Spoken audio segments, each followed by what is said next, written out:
For tomorrow, we will rise, ready to adapt to whatever challenges we might face, ready to meet the day with focus, motivated by our call, whenever that call may come. I was one of those weird kids that I always loved going to the doctor. I literally loved it. I was 22 years old when I came to the cath lab. I was excited because it was like a real grown-up job. As a baby nurse, you're looking at a lot of different hospitals. And so walking in here, interviewing and talking to some of the staff felt like home. So there's not many things that are going to stop you from becoming who you're destined to be. I knew what I was going to be, and I was going to be a servant in this world.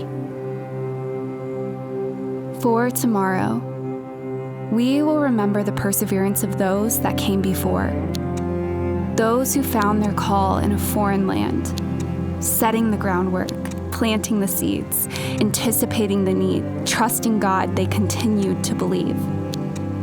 For tomorrow. One of my main mantras in life as a physician is treat every patient like your family. If you do that, you will almost always do the right thing. I'm here because people plowed the ground for me to walk on, and I stood on their shoulders. The measure of any civilization is in how it treats its most vulnerable members. When the sisters established this system, 100 years ago, that was their mission. And that's the mission of Ascension today. The nuns taught me just to be a good person. Put the good in people out into the world, and it will come back to you. We will hold tight to their mission, one that has become our own. We will stay responsive and solution-minded, aware of the impact we make for others, aware of the role we play, a role that contributes to a larger purpose. You may wonder, what is your purpose in life? And a lot of times we are always looking for a big purpose. I've learned that being consistent, being loyal to who I am, is just as important as all of those things. We really are focused on deeply caring for people and seeing them for mind, body, and spirit. And I think you have to really dig deep and know that what you're doing makes a difference. But everybody is there to build you up. So at the end of the day, knowing that you have somebody there to lean on makes all the difference in the world. We will exhaust every effort. We will outthink the impossible. We will serve the underserved and the overlooked. We will answer God's call to bring health, healing, and hope to all. We are united in spirit.